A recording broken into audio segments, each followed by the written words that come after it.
the guest, Parinitha Patri from India.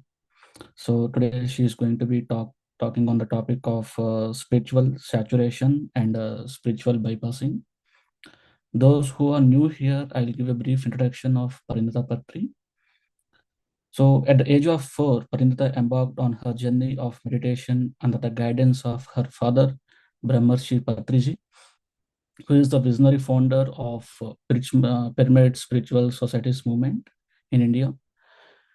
This early initiation instilled in her an enduring commitment to promoting meditation, compassion, and nonviolence. So in 2020, Parinitha Patri established PSSM SWAG, a global initiative with three pivotal objectives: save water, save animals, and plant trees. She passionately believes that by adopting plant-based lifestyle and compassionate living choices, one fosters peace, elevates animal suffering, and protects the planet for future generations. She is a distinguished meditation coach, a visionary leader in New Age spiritual empowerment, and an ardent advocate for plant-based lifestyle. She is the founder of PSSM SWAG, co-founder of Swajaya Yoga, advisor for Dhyana Jagath Telugu magazine, creative head of PMC English YouTube channel, and a mentor for Paima. And Paima is like Pyramid Youth for Meditation and Ahimsa. Her lifelong dedication to animal welfare, spiritual growth, and environmental sustainability underpins her work and mission. This is a very small introduction what I have given about her, but her works is really amazing and very inspiring to a lot of people. So now over to you, Parinitha. Hi, thanks, Surendra. Am I visible to you? Yes. Okay. Visible and audible as well. Okay, great.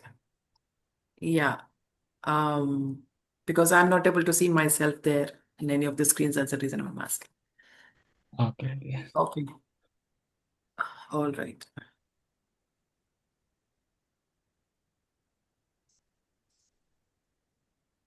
Right. Yes, my dear friends, my dear masters, my dear gods, thank you so much for joining in. I hope I'm visible and audible both. And yes, so today, my dear friends, I'd like to say hi to everybody first. It's been a very long time since, I have spoken or maybe just, being there in your presence from the UK team. And I remember, meeting everyone in UK for the Buddha Purnima last May. So yes, I'm here back again, but here with a wonderful subject that each of us go through because this is something that we might have faced or will face or are facing right now.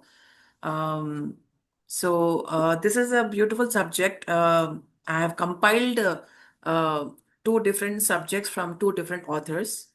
The spiritual saturation part is by Torquem Sanitarian, and the spiritual bypassing part is by Lisa Rankin. So I'll club both of them and I'll give present the subject uh, you, and I'll just share the subject. Just a second.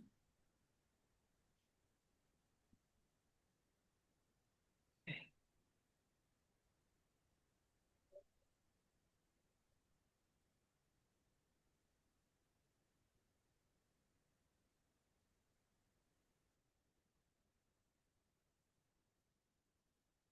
Okay. I hope you're able to see the screen.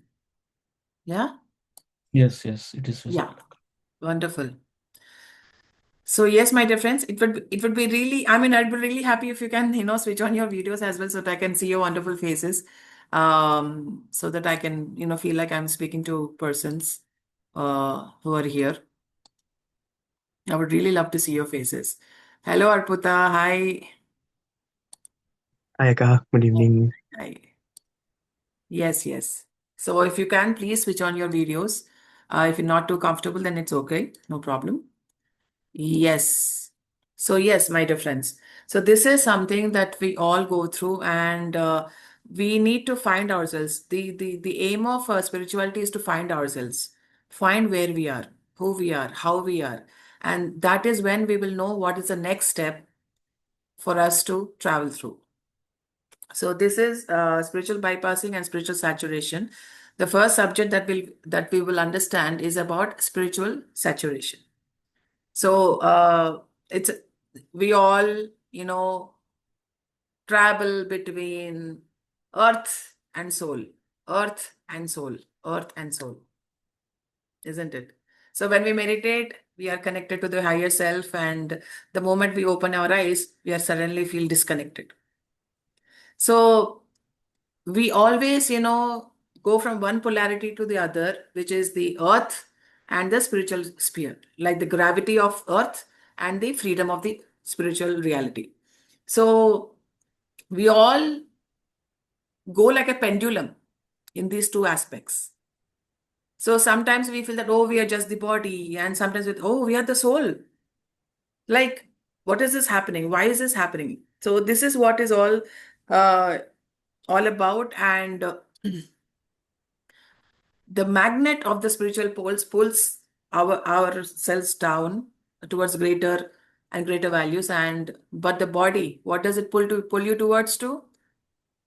Towards mortality, towards separatism, towards earthly things. We all get pulled towards earthly things, and this is a struggle that we all face in our whole lives. These are the two poles that we all struggle towards, and the average person is subject to these opposite polarities. Sometimes he's drawn to the light and sometimes to the darkness. Did you ever feel like that, my dear friends? Sometimes you feel so much of light inside you, and sometimes again you feel that you're drawn towards the darkness, and sometimes you're filled with hatreds and jealousies and animosities, and you don't feel that oneness anymore. You feel that fire has fizzled out. You feel that, what is this life? If there's no soul, there's no body, what is this happening with me? What is this light? What is this darkness? Why am I being succumbed, so feeling so suffocated in this life? So some people go in one direction, some people go in the different direction, even though they have been introduced to the spiritual life, even though they have been introduced into meditation. So still, some people go towards light, some people go towards the darkness of it. So that is what will happen. And some people, even though they are living in the spiritual life, they're completely matter oriented. They're not spiritual oriented. They are not soul oriented. They are matter oriented. So they either immerse themselves in matter or they renounce the world as much as they can. So the disciples and the advanced human beings try to bring these two opposites together and create a harmony between them, just like Patriji does, isn't it? So Patriji brought us the spiritual life, brought the meditation part into our life to try to see the light, to try to. That's why he says samsar mein nirvan. Bring balance to both. Bring balance to both the worldly things and the spiritual reality. So that is where we have to find the balance, and those who are more advanced transform the earthly life and enable light, love, and beauty to manifest through matter, through what we call life in general. And thus, material life helps to express the beauty of the spirit. Whatever we are doing in meditation, when we sit in meditation, we take that, wisdom, higher wisdom, the light, the ideas, the visions, everything, and try to manifest them in the real life. And that is what life is all about, isn't it? You sit in meditation, you get a vision, you share it with everybody. Just like I'm trying to share this subject with everybody that I got to read, that I got to know. So life is all about sharing what you have learned, and that's how you transform the earth. And it's a difficult thing. You are born to transform the earth, and that is the moral of the story. First we need to transform ourselves. Unless and until we transform ourselves, we cannot transform others. And it is not our job to transform others. It is our presence that transforms everybody. You don't have to put some efforts into that. I mean, I'm sure that everybody who has met Patriji in person, in his physical body, must have felt that. His presence itself speaks volumes. He doesn't even have to utter a word from his mouth. His presence, his energy, his aura used to speak volumes. Used the kind of peace that, one feels in the presence of a grand master. So people cyclically follow one path or the other, and upon both paths, they confront hindrances and difficulties and try to overcome them. So they gradually, they learn that a material problem or difficulty is better solved with a spiritual attainment, isn't it, my dear friends? And this is what Einstein said. A problem can never be solved at the level that the problem has been created. It has to be solved on a higher level. And that is the truth. And that spiritual attainment is better manifested through the mastery of matter and personality. That is why Patriji says, be a master. What should you master? Okay, he said be a master, but what should you master? How you should master? So when you say be a master, you have to master your personality. What is personality? Your physical body, your emotional body, and mental body are the personality vehicles. These are the three personality vehicles. When you master these three bodies, that is when you become a spiritual triad, a pyramid. The three things that you have, that is called a personality, and that is how you master yourself. And those who try to advance on the spiritual path and in the meantime live a normal life often confront a situation which is called spiritual saturation. So sometimes people are confused. Is this real or is this fake? What is happening to me? Why is this happening to me? Like sometimes we ask ourselves, the experience that I had in meditation, is it true? Then why am I facing so many problems if I'm still doing meditation? So there are so many things that we go upon and suddenly we stop doing what we are doing for our own progress.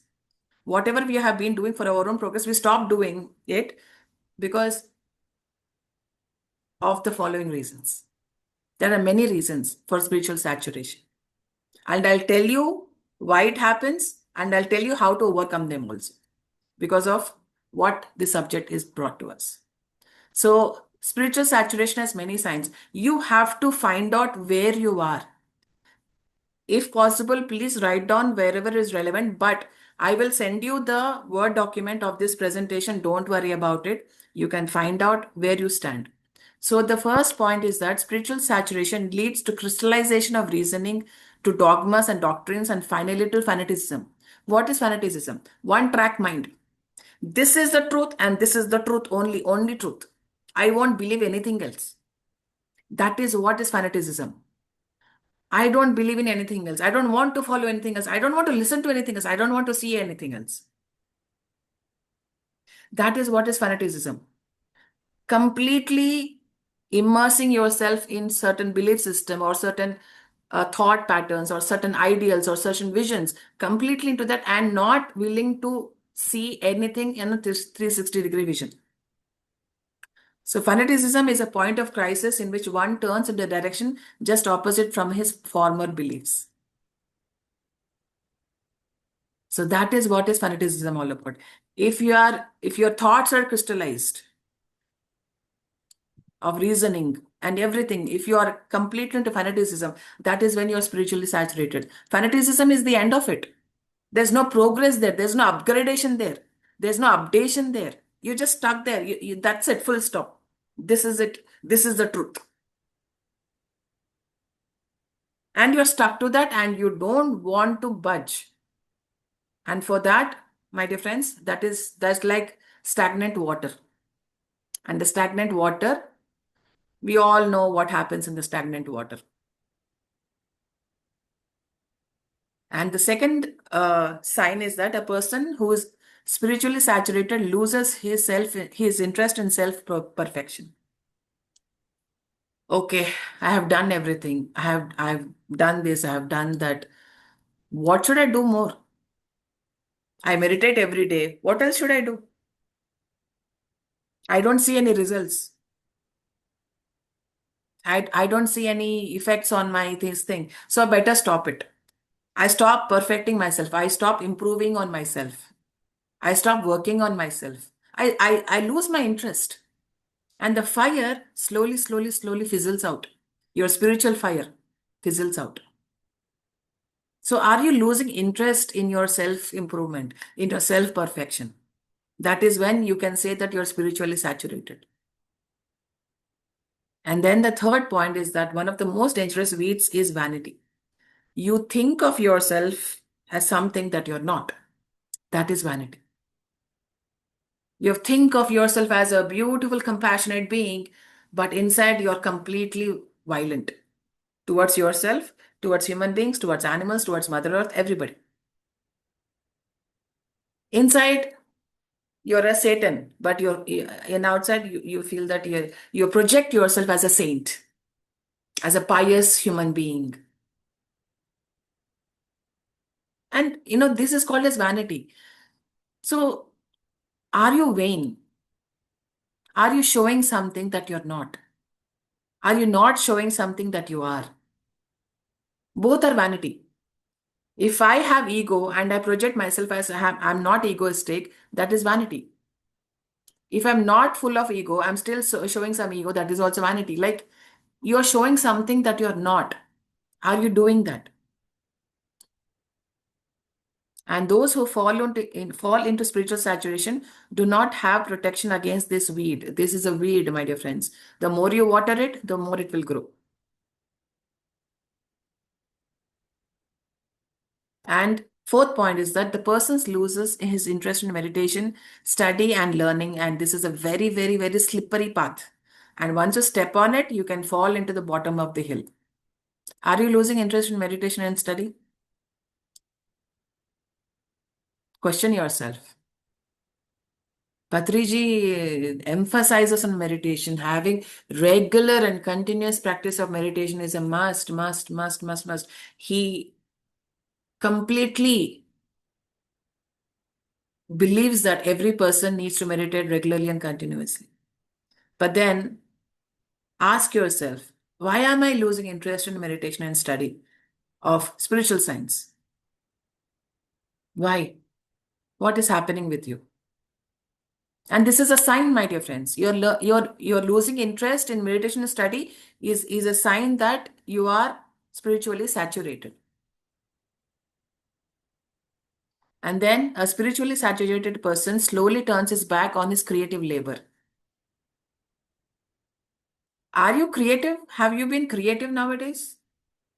What kind of creative activities have you done? Creativity can be anything. Cooking is creative. Painting is creative. Music is creative. Sports is creative. Poetry is creative. Dance is creative. Where is your creativity? As a child, we are all so curious and creative to create different things. Where is our creative labor? Creative factor. When was the last time you really enjoyed something you did in pure joy, in pure enthusiasm? And the next one is that those who are in the process of saturation lose their joy of life. They lose the joy of striving and achievement. I'm like, okay, what will I get? I'll get the same old thing. What will happen if I don't do this? Laid back attitude. When was the last time you really felt joy in your life? Like really, not to show others, not just a smile, like really felt joy in your heart. When was that last time? What made you joyful? What was that one point which brought joy into your life? That is what is needed right now, my dear friends. You need joy. Are you being joyful? What brings you joy? Why can't we spend time in things and do things that bring us joy? And another sign of saturation is that the person withdraws into the cave of his self interest. And spiritual saturation creates ego, and you try to use all that exists for your ego. What does your ego want? More and more and more. Selfishness, separatism, animosities, jealousies, hatreds, apathy, indifference, arrogance, all these things. You work only for yourself, selfish interests. You succumb to your self-interests because of your ego. And all that you are will work only for the ego. And ego is driving you. That is when you can see that you can understand that you are spiritually saturated. And the eighth point is that the next sign of saturation is that the person becomes indifferent towards spiritual values. We all know the 18 guiding principles of PSSM, isn't it? We all know the values, we all know the virtues of everything, but then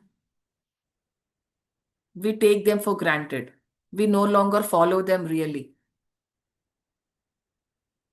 We become indifferent for spiritual values. We know what is right, what has to be done, but we don't follow it. We become indifferent to it.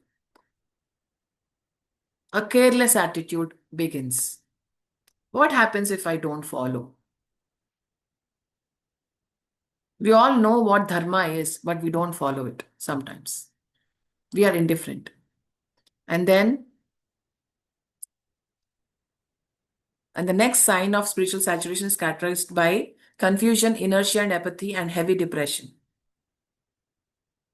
Have you been lately confused? Inertia means laziness. Mental laziness is there, emotional laziness is there, physical laziness is also there. So apathy is, I don't care about anybody else. I only want myself to be happy. That is apathy. You don't have any empathy for anybody. You don't have any compassion for anybody. And you're heavily depressed. And it is observed that such people end up in suicide or individual or massive destructions. And this is why people must not be encouraged to enter advanced spiritual disciplines until they prove that no future seeds of failure remain in their hearts. And until they prove that their minds are stable, firm and healthy, and until they prove that their bodies are purified enough to carry the increasing heat of the spiritual fire. Just imagine, my dear friends, okay, you are doing meditation, you get these spiritual powers, okay, your third eye is open, your kundalini is raised, your chakras are open, everything, but your mind and heart are not purified. What will you use the powers for? If you have not worked out on your vanity, if you have not worked on your ego, if you have not worked on your separatism, if you have not worked on your everything else, selfishness, you get all these powers. Now you tell me, what will you use these powers for? Will you use your powers for your self-interest, or will you use these powers for the welfare of the humanity? You get all the powers in the world. Just take the example of Ravana.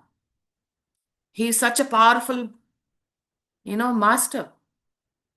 But then what did he use his powers for? Rama is a great master, but what did he use his powers for?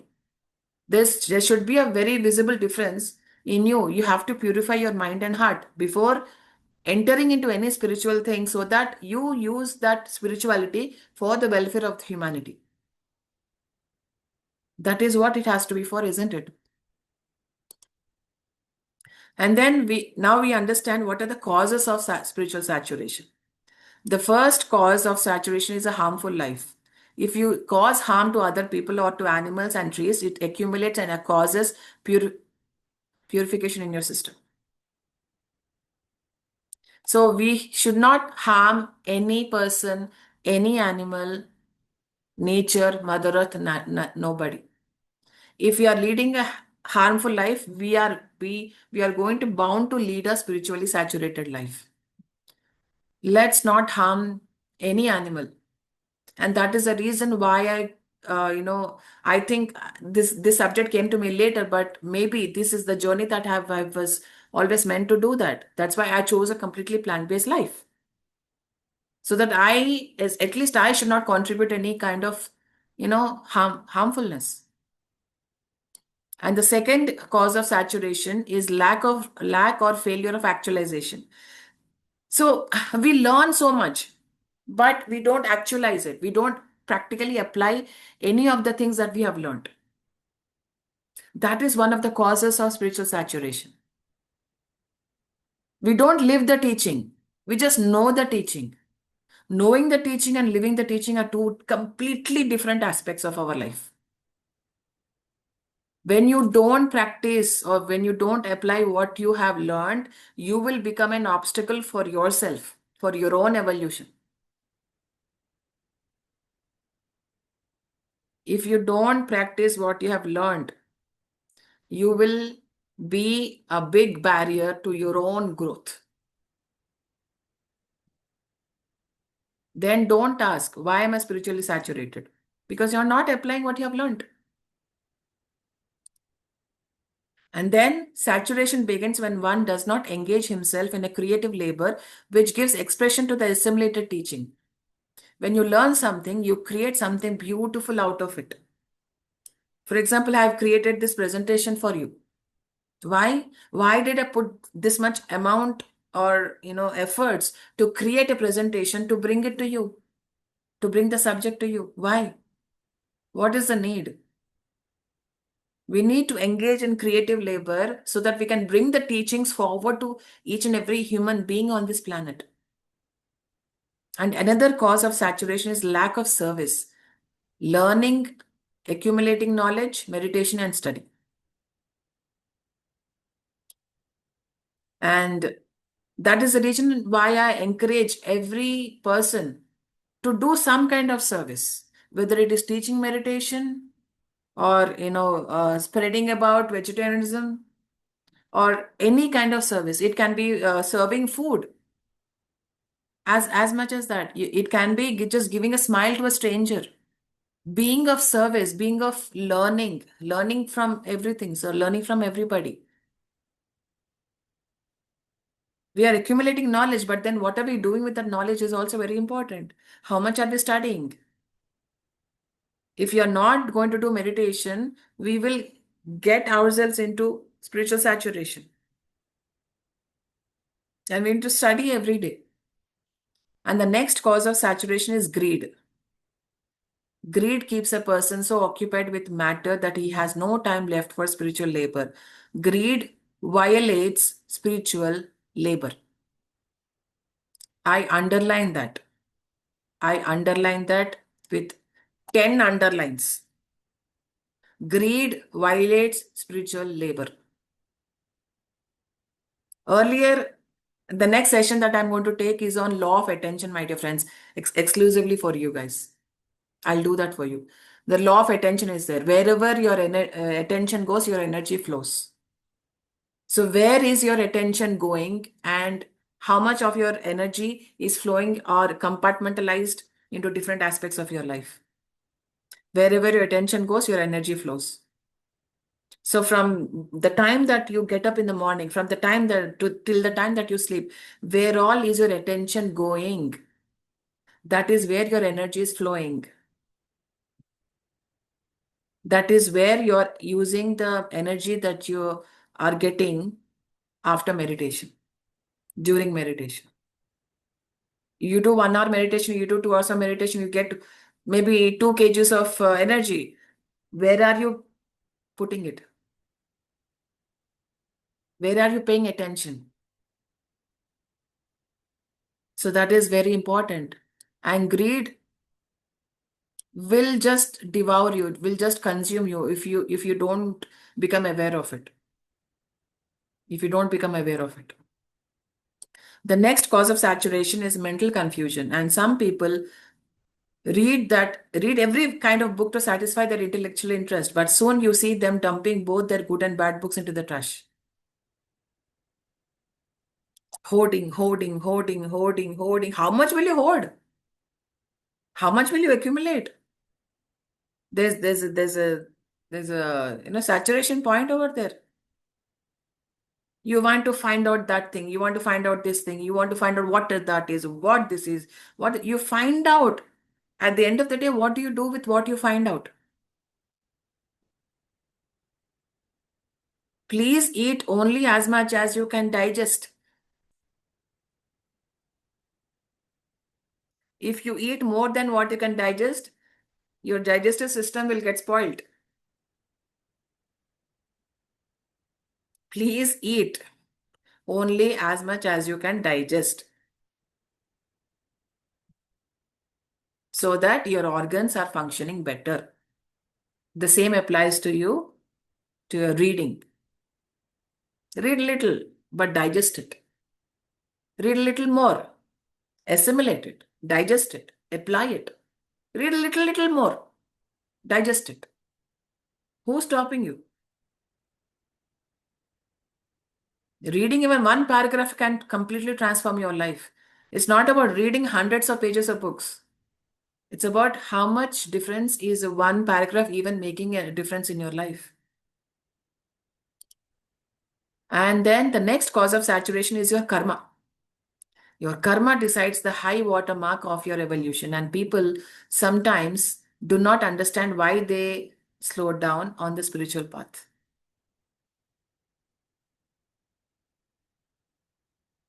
You may have, you might be doing great things, you might maybe doing meditation, but somehow the past or the current karma catches up with you.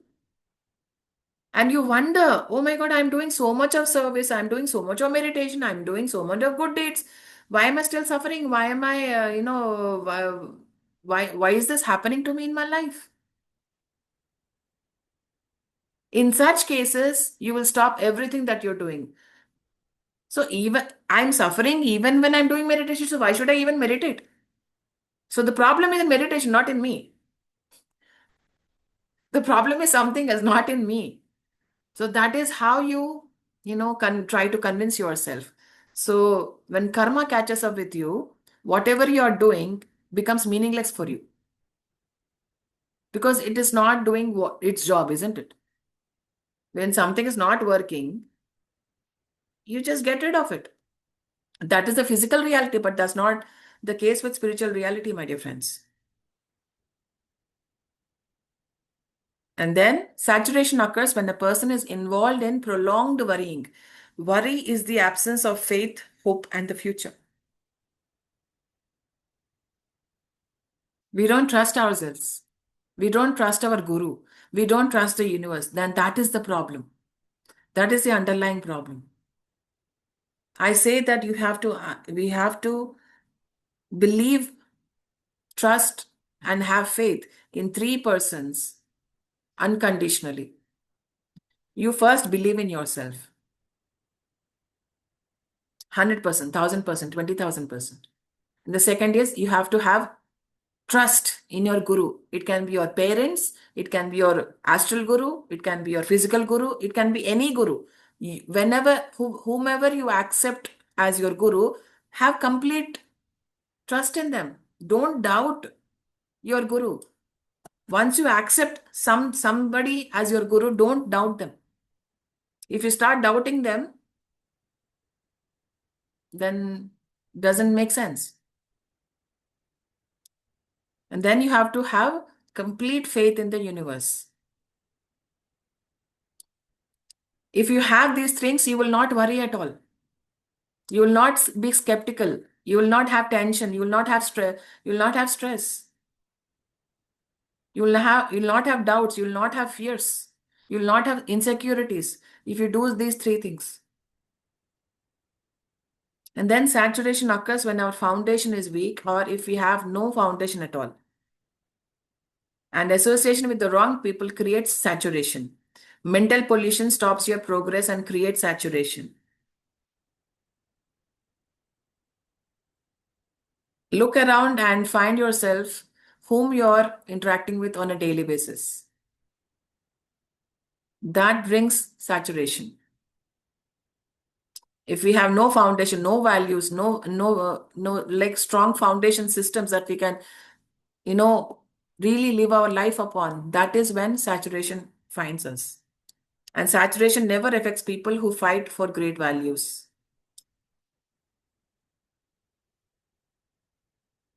And mental pollution is one thing that we all are polluted. Mental pollution is nothing but ego, vanity, fear, fanaticism, and separatism. These are the 5 things that pollute our minds. Ego, vanity, separatism, fanaticism, and greed. These are the things. And how to overcome spiritual saturation. This is the fun part. And once a week, give your body and mind total rest in nature. Once a year, have a 7-day isolation in nature without tape recorder, television, radio, nothing. Go with your family and friends once a year. And think often about a victorious, beautiful future for yourself in coming lives. Do not give up when difficult times arrive. Create a vision board for yourself. See where you will be. And that will give you hope. That will give you enthusiasm. That will bring you joy. Oh my God, I want to see myself like this. I want to see myself becoming a millionaire. I want to see myself becoming a Buddha. I want to see myself, teaching meditation to the entire globe. I want to see myself as a speaker in the United Nations, teaching everybody about meditation. Why can't we do that? Why can't we work on miracles on ourselves?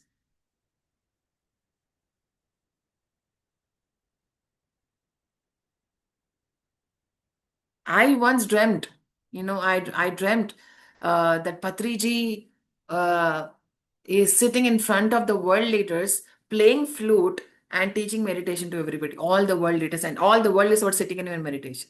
I had a dream like that. Why can't one of us fulfill that dream?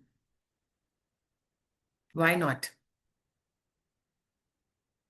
Dare to dream, my dear friends, and it will become true. Dare to dream.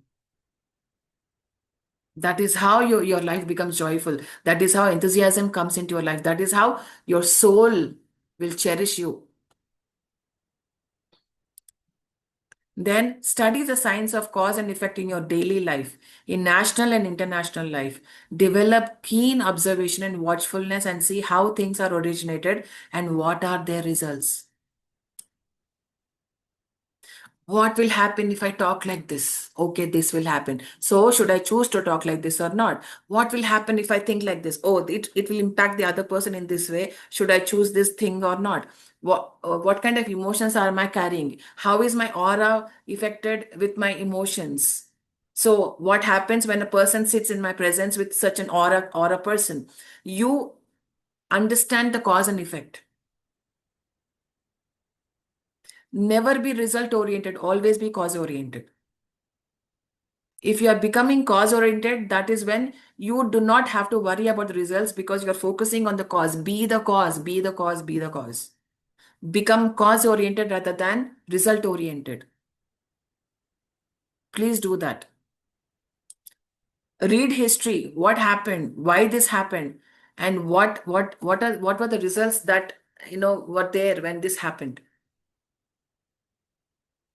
Then reticence and solitude can give you a nature, a chance to regenerate itself. And holding your mouth from unnecessary speech and idle talk saves energy, which can be used to regenerate your nature. Even in your office, in your family, in your relatives, and everything, blah, blah, blah, blah, blah, blah. You just go and just blabbering. So some isolation and solitude from silence will help you a lot. And then daily visualize whom you can serve and help, and then try to do it as much as possible. Daily do this. Whom can I help today? Whom can I serve today? Every day. Can't you serve one person a day? Is that too impossible for everybody? Should we postpone everything for the weekends? No, I'll do it when it's possible, when it's convenient for me. I'll do it when I have time. You don't need time or convenience to serve anybody. You can serve anybody in any capacity, anyhow. And daily do a short meditation every day. Visit art galleries, attend great musical or dance performances, listening to inspiring lecturers. I'm sure UK has many, many, many art galleries. UK is filled with culture and beauty.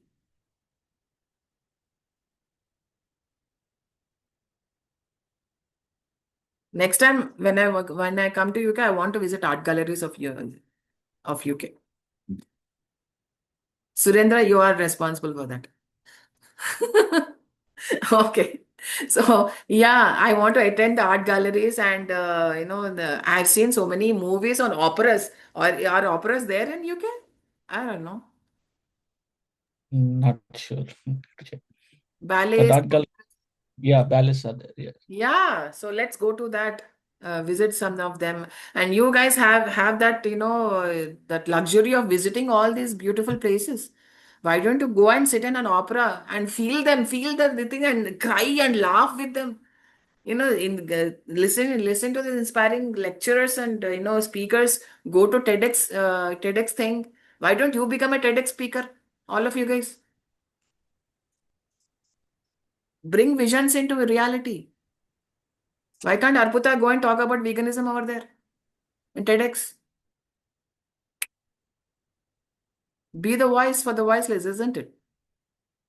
So that is how you should, do that. You have to create that creative aspect that, bring some music, bring some dance, bring some art into your life. Appreciate everything that has been created for your eyes, for your ears, for your senses. Enjoy that. And engage yourself in some creative work. Have a plan and work for it. I request everyone to please engage in some or the other creative work. Maybe here Paima team can help by putting up some vision boards activities or painting activities or some musical activities.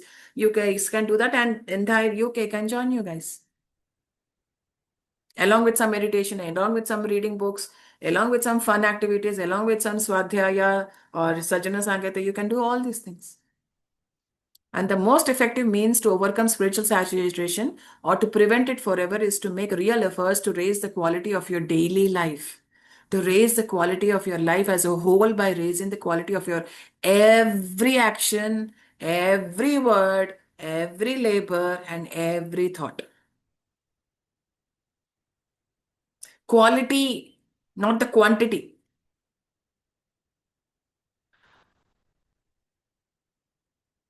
Please note, Your Honor, the quality.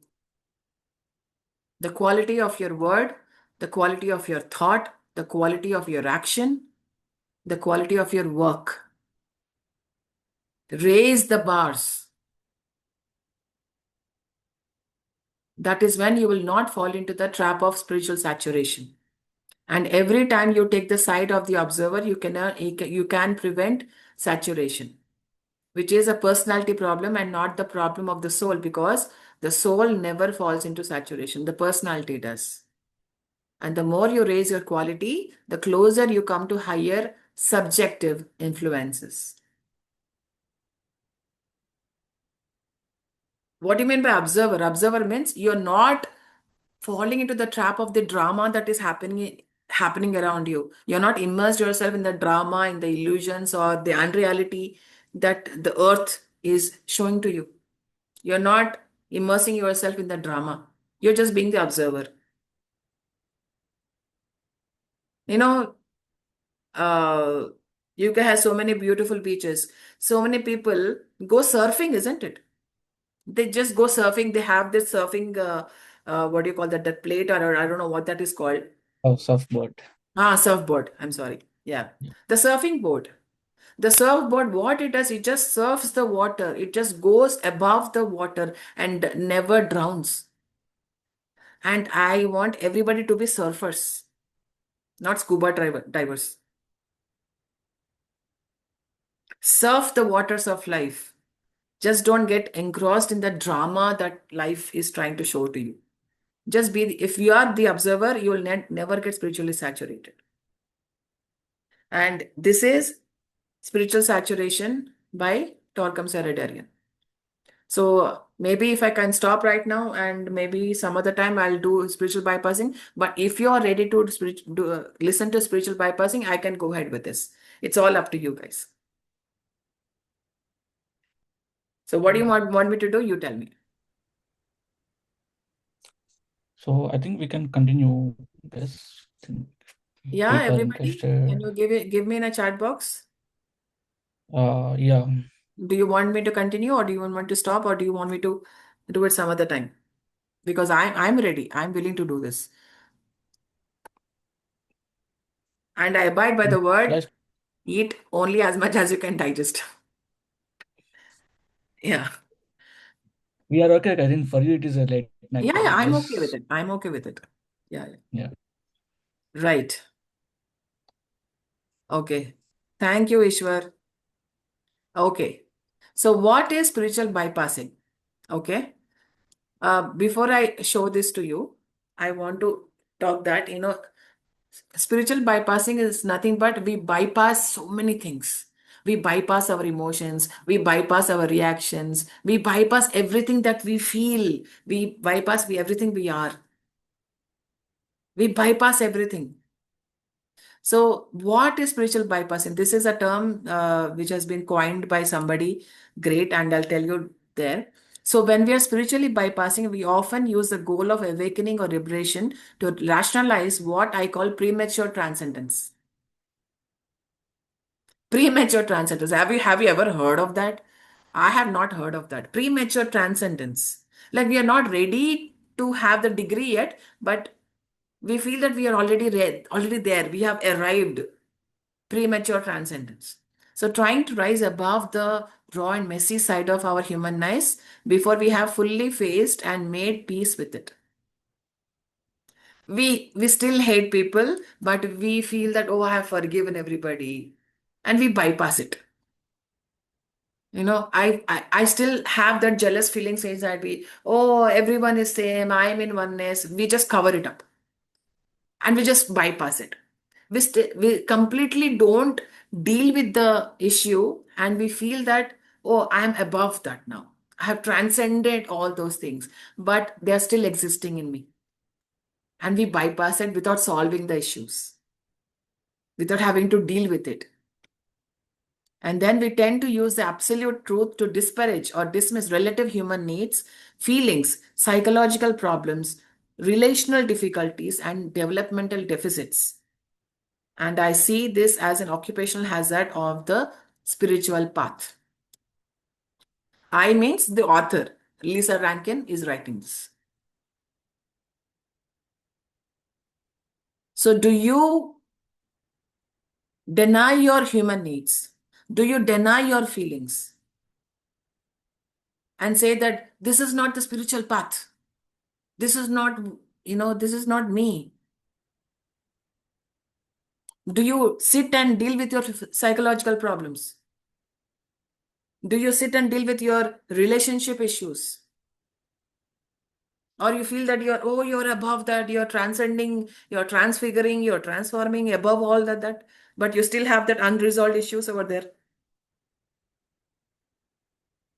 Oh, I'm detached with all these things, but actually you're not detached. You feel that you're grown above all that.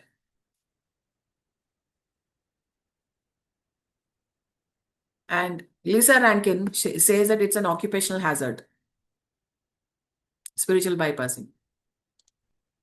So trying to move beyond our psychological and emotional issues by sidestepping them is dangerous. If you have an issue, solve it, deal with it, sit with it, solve it, and move on. Don't bypass anything. Spirituality is not about bypassing, spirituality is about mastering. You master yourself. When you're saying you're mastering everything, you deal with yourself, you win over yourself. Everything. Because it sets up a debilitating split between the Buddha and the human within us. What did Buddha do to become the Buddha? You know what happens? Like, we all want to become this some divine whatever, but we don't want to do what that person did. We just straight off want to become a Buddha. Fast forward everything. Yeah, I want to become a Buddha. And that is not how life works. That is now how it works. We have to step on every rock, every sand particle, every tree we have to pass by. Whatever he passed by to become a Buddha, whatever he did, whatever he had to go through to become and to unbecome, he became Buddha. But we don't want to go through all that, journey that he did to become a Buddha. We want to skip that part, just like we skip the intro part in Netflix.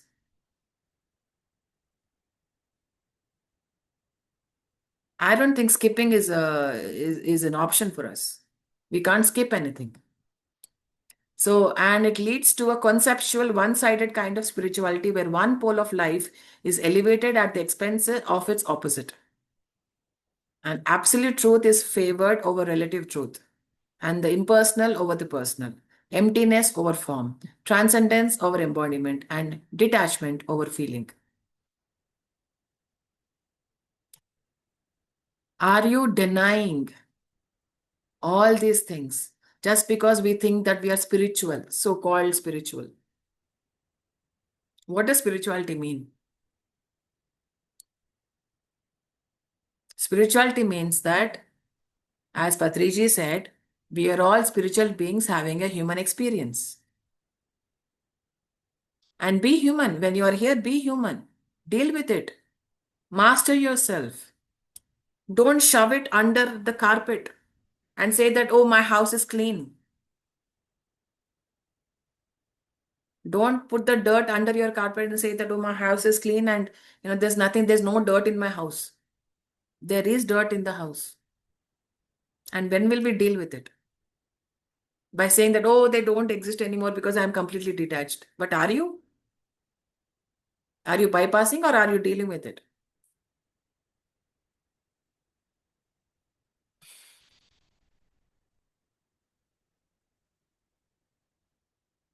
So, John Wellwood is the person who coined the term spiritual bypassing, my dear friends. And spiritual bypassing is a book by Lisa Rankin. Please read that book.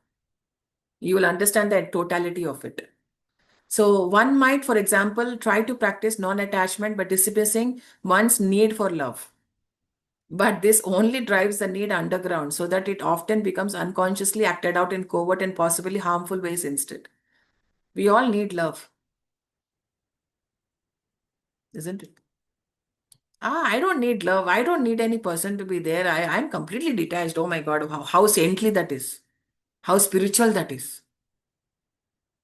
So if there is a large gap between our practice and our human side, we remain unripe.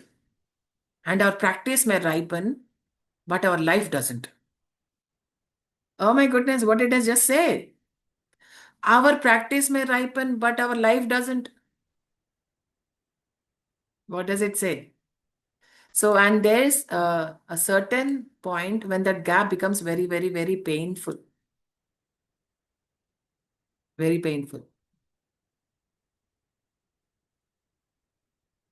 So, what is that gap? What is that gap that is existing and how to fulfill that gap? There is dirt in the house which you put under your carpet. Now, how to take out that dirt and put it in the dustbin? What is stopping us from taking that dirt and putting it in the dustbin? What are we doing?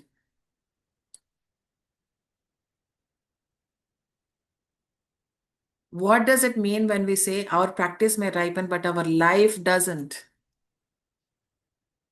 We may talk about, oh my God, you have to, guys, purify your mind, you have to clean your bodies, you have to work on your chakras, you have to, you have a beautiful vision of the third and all that. But when I enter into your house, into your house, it's completely clumsy, complete disorder, completely filthy. If I enter into your house, your relationships are bad. The way you talk to others are bad. But your soul is beautiful. How?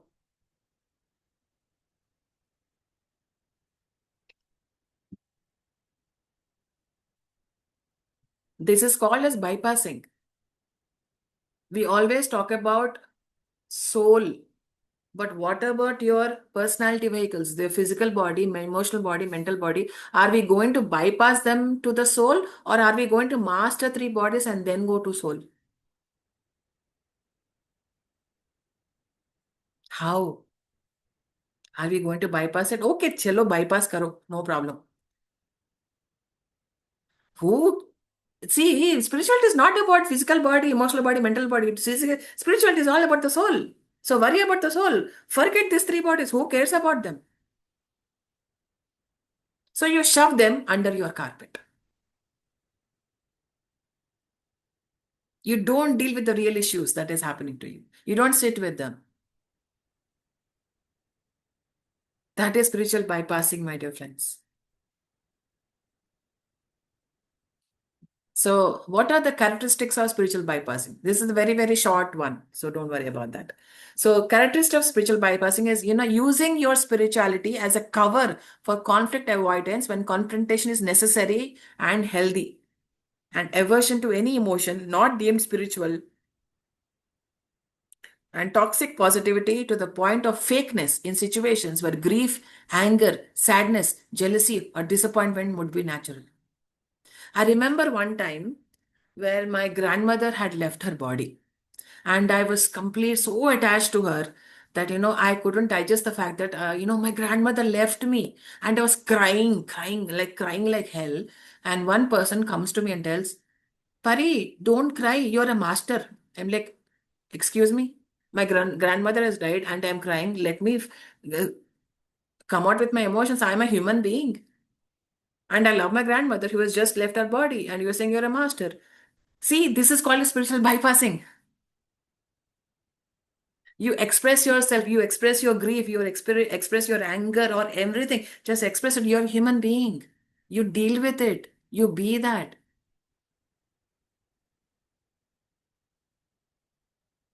Don't bypass and suppress all those things. Just that for one day that will burst like a lava. Just burst like a volcano. Don't be fake. Be real. Spirituality is all about being real, not with fake emotions, fake things. Toxic positivity. Oh, everything's beautiful. Everything's beautiful while my relationships are sucking. The whole world is beautiful. But there's tension between me and my wife. Toxic positivity. Fake positivity. It is what it is, isn't it? And we all are here on a journey trying to master ourselves.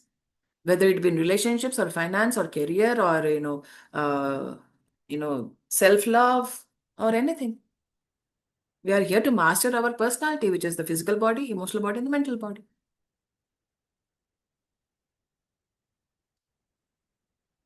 If you're disappointed, oh, I'm disappointed with Krish, but I don't want to show my disappointment. Oh, Krish, hi, how are you? I'm so happy that you see you. I'm not showing my disappointment. Krish, I'm disappointed with you. Why didn't you do this? What is stopping us? Our spirituality is stopping us from doing that.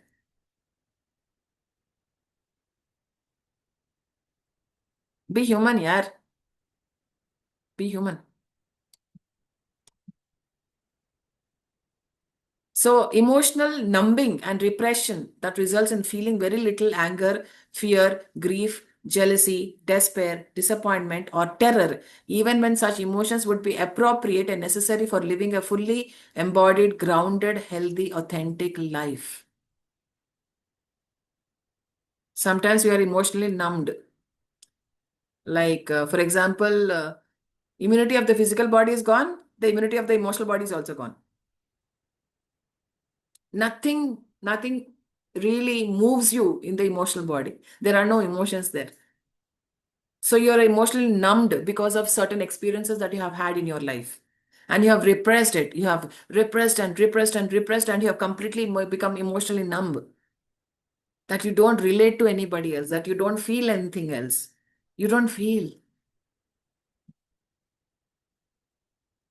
All these things you have to feel, you have to express. Don't become emotionally numb. You have to become emotionally, your emotion should be in order. Don't become, I'm not saying don't become emotional. I'm saying your emotions have to be in order. In order of what? To the higher self. So, apparent lack of empathy in the face of other people's real distress, which also gets turned inward, leading to lack of empathy for the spiritual bypasses real distress inside. Empathy. There's no empathy. Okay. So, Arpita is going through some phase, some bad phase. Arey, it's all your karma, re. Suffer. It's all your karma, suffer. Lack of empathy.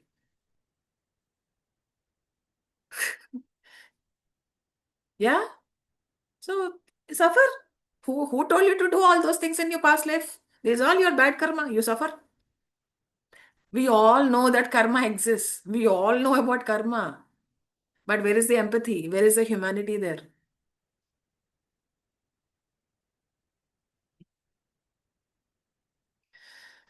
Yeah. So, I'm sorry. So, anger phobia that resists calling for a clear mind, clear and firm intolerance of hurtful behavior, often spiritualized as blind compassion and premature forgiveness. Somebody hurt me. I'm actually feeling very bad. I'm actually feeling hurtful. Oh, I forgive that person, for he doesn't know what he does. Jesus' dialogue.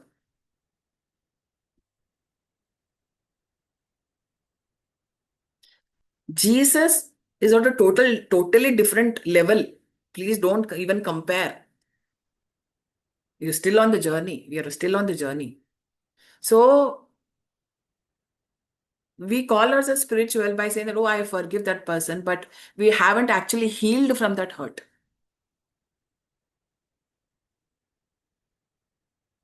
And we tolerate it in the name of forgiveness. That abuse or that hurtful behavior or anything, we tolerate it, saying that, I'm a spiritual person, it doesn't affect me.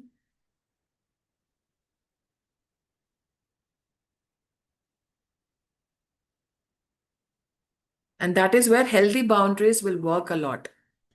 You need to have some healthy boundaries so that you can be sane. You can be sane.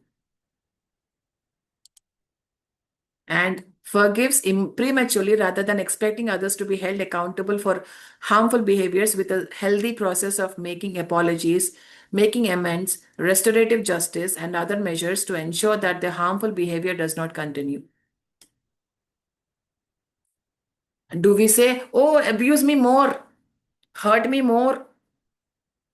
Do we do that?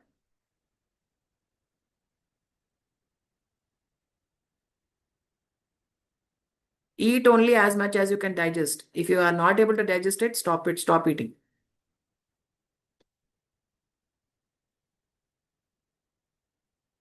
If something is hurting you, make something that you stop that. But again, I would say there's a paradox over here. Getting hurt is a choice. I hurt you, but will you get hurt or not? It's up to you. Do you choose to be hurt or not is again up to you. There are two sides for everything. And then overly tolerant of abusive people in the name of I am so spiritual or I love unconditionally or he's my twin flame or my teacher is waking me up.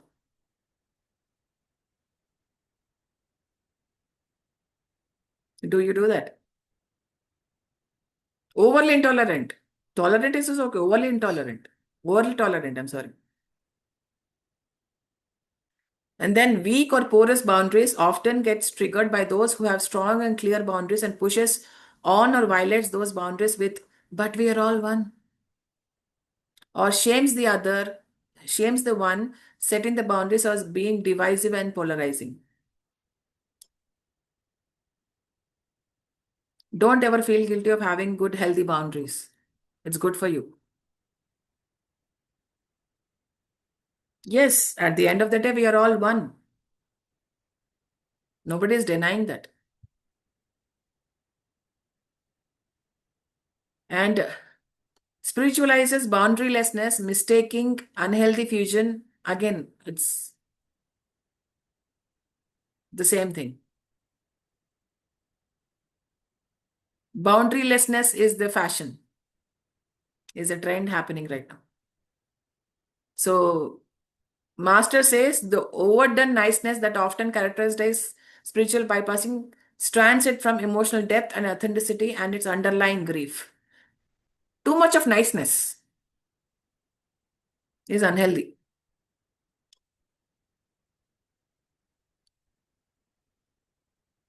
And mostly unspoken, untouched, and unacknowledged keeps it marooned from the very caring that would unwrap and undo it like a baby being readied for a bath by a loving parent.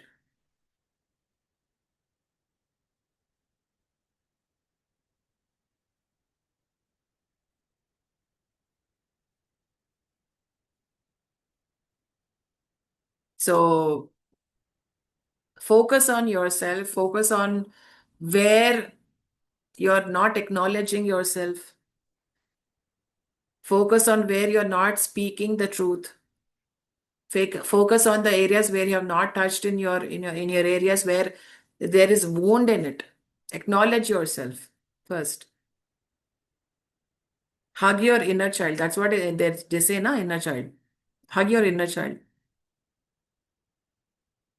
And then the person blames people who are suffering from legitimate victimhood in yourself or someone else, bypasses with alphorisms like your soul is growing now and judges suffering people as spiritually inferior. I heard somebody, sharing an experience about something that is happening in their meditation, and after explaining the experience, the person asks, "Why, madam? Not me, somebody else. Madam, why did I have this experience? Why? What is the meaning of this experience?" And that other lady said, "You're healing. That's why it's come to you." I'm like, how do you know that it's a healing thing? How do you know? How do you know that is the message for them? That is your opinion. So don't blame people who are suffering, is what is this message over here is. Do not see others as inferior. And difficulty staying grounded in reality tends to talk a lot about spirits, invisible beings, talking to benevolent aliens, going to the galactic chamber, getting downloads, channeling, receiving messages from ancestors, etc., while neglecting painful earthly realities.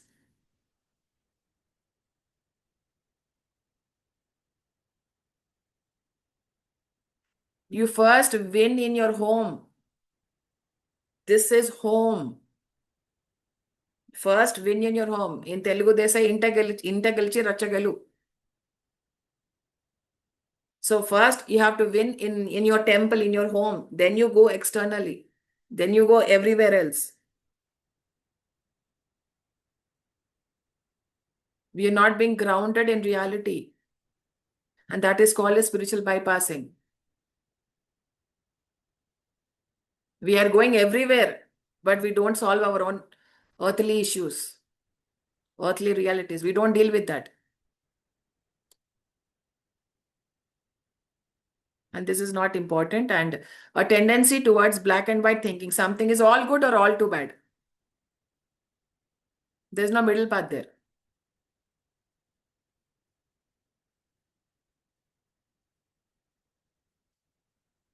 and avoidance of all judgment to the point of being unable to discern abuse.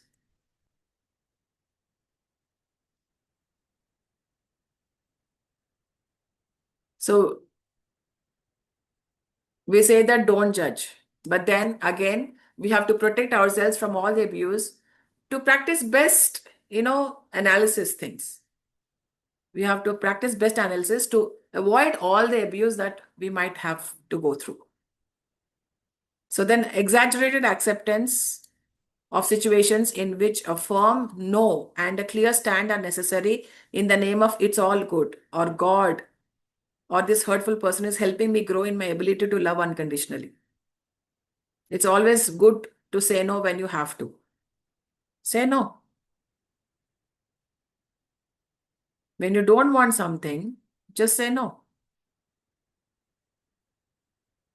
It's good to say no sometimes. And prioritizes transcendence into some higher spiritualized state over being in a body, feeling normal emotions, grounding in reality, and engaging in healthy interpersonal relationships and daily tasks. What do you prefer? What do you prioritize?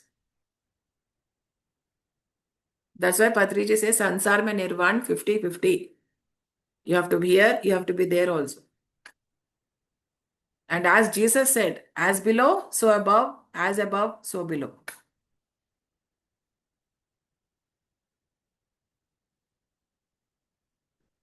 So what you prioritize in your life is also very important.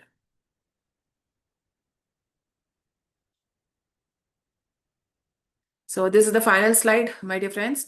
Spends many hours each day engaging in spiritual practices while ignoring social justice issues or even practical needs like earning a living.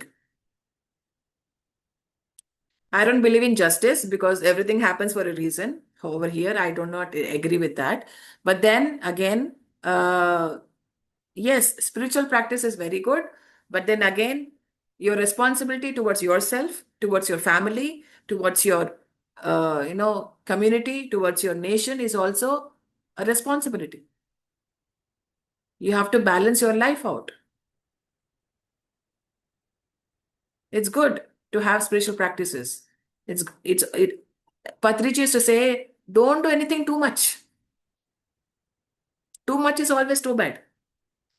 Don't do anything too much. Don't meditate too much. Don't meditate too less. That is what he used to say. I'm sure you must have heard him say that many times. Ativrishti, anavrishti. Either you do this too much or you don't do anything at all. Stay balanced. Stay in the middle path. Balance it out. So response to painful life experiences with aphorisms like we are not our bodies, we are not our emotions, we are beyond this reality. Oh goodness. We are all spiritual beings having a human experience, which is the bodily experience. If I don't have a body, how can I enjoy aloo fry? Tell me. I can't enjoy potato fry if I don't have a body. So we are all here having a human experience. So that is what it is all about. And this is called as spiritual bypassing, my dear friends. And the author's name is Lisa Rankin. And this particular subject has been taken from Love Bigger. And I'll share the text with you also as well. So that's it for now, my dear friends. Yeah. Thanks, Akka. Thank you very much. I think it's already 1 o'clock for you in India, and That's all right. really strong for us is really wonderful. And the knowledge you shared is very, very very needed for the people. Yeah, I hope it helped. I hope it has shed some light on what we are already doing or where I am, what exactly are we doing, so that it throws some light onto our own life. What are we shoving under the carpet? What are we dealing with? How are we being spiritually saturated or not? Yeah, Yeah. that's it. Yeah, spiritual bypassing is like wonderful concept. Like some people think like, okay, I'm practicing spirituality. I can't do these things. So it's not like spirituality, right? So yeah, that's a really good concept. Yeah. Right. Yeah, guys, anything, anybody wants to say anything? Anybody wants to share their experience, ask questions, or, talk about something? It's been a long time since I've engaged with you guys. Yeah. Thanks, Aka. Wonderful. That's a timely thing, I would say. Um, very straight to the point. So, yeah, thanks. Yeah, wonderful. Thank you very much, Akka. Yes, Krish. Mm. Yeah, I think Manju is also here, if I'm not wrong. Yes, Akka. Yes, yes, yes. Hmm. Hello. Yeah, wonderful, wonderful. But thanks a lot to you, Akka. It is very late for you, but you still spend time for us. So that's really wonderful thing. Yeah. No worries, anytime for you guys. And next time, uh, we will have the topic of law of attention. The next time, it's a wonderful subject, and I'm sure it will help everybody a lot and throw some real nice perspective onto that. So yeah, I would love to have that. So whenever you give me at the time, I'll be there. Definitely, Akka. We'll plan for that soon. Yes, yes. Session. Yes. This one thing I loved, Akka, actually, the observation you mentioned, right? Observing without getting involved in it. So beautifully explained that thing. Thank you very much. Yeah. And so many beautiful points actually you mentioned. I actually joined half the way only. Raising quality of life in each and every action, in each and every thought. It's really very important for us actually to be mindful and to be aware of what we are thinking, what we are doing. How sometimes we don't even know that we are feeling bad and how it is affecting our body also. What kind of sensations are happening inside us. We won't be knowing actually. But sometimes I realize that, oh, I am getting affected without even knowing. When we start practicing that, right, I'm able to correlate all these things. And whenever you explain, right, I was able to relate those things actually.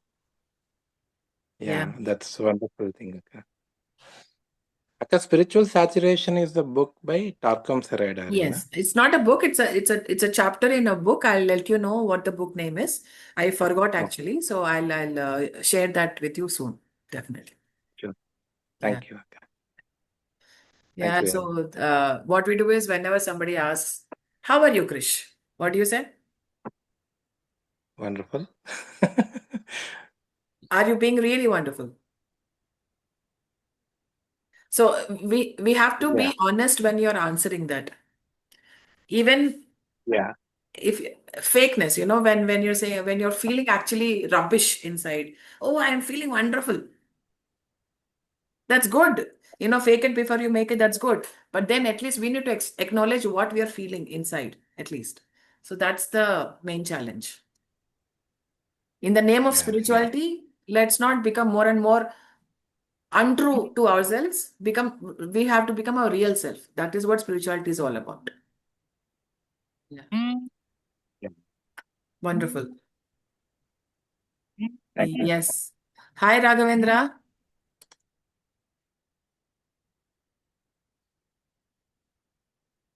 He's not here? I don't know. Yeah. Okay. Yeah. Yeah. So nice, Akka. Nice, good session actually. Yeah. Sure. Just let me know when we can have the next session, and I'm ready with the subject. You just have to give the time. That's all. Sure, definitely. And I Yes. think Ravi is also here. So Yeah. Hi, Ravi. Hi, ma'am. Hi. You finally at home? I all through my journey I was listening. So amazing session. Yeah, next time when we arrange a session, we will arrange over the weekend, ma'am, so that maximum people can utilize these sessions. Yes. Maybe on Saturday morning or Sunday morning, definitely it will have more reach. So Yeah. amazing session, and every time it's even though sometimes there was no signal, but I think at the right time, at the right on the right points, I'm getting my signals back, and I'm getting your wisdom. Okay. So amazing. Thank you Wow. for this wonderful session. Yes. All thanks to Torcom and Lisa Rankin for giving us this knowledge and just sharing what, just being passing it on. So yes, so we'll do it again in a weekend so that, most people can join and they'll get benefited on that. Yeah, and also we'll give this responsibility to Surendra to have the series of all these sessions with you. So he will, Look at so him he will smile. take I'm like, care. okay. Not automatically. I'm happy to do that. Okay. Someone is giving you responsible things. Okay, Okay. good. So he will take care of every, we'll continue all these different wisdom series. And also, at some point, we will also have Sri sir in continuation after this. Yeah, that's really good thought, actually. Yeah. Yes. We'll start Swadhyaya Yoga for Definitely. PMCU. Definitely. This is also part of Swadhyaya Yoga. So what we will do, this what recorded, so we will mention as Swadhyaya Yoga series. Okay, Surendra. So when we upload to Yes. PMC, okay, so we'll upload like that. Done. Okay, excellent. Thank you, ma'am. Thank you once again. Thank you, Ravi. Thank you so much. Yes. All right, guys. Thank you so much again for attending this session. And please keep referring, and I'll send the Word document to Surendra, and he will forward that document to everybody so that you can revisit the subject in a very simpler manner. So, yeah. Thank you, guys. Thank you so much. Thanks, Akka. Thanks, everyone.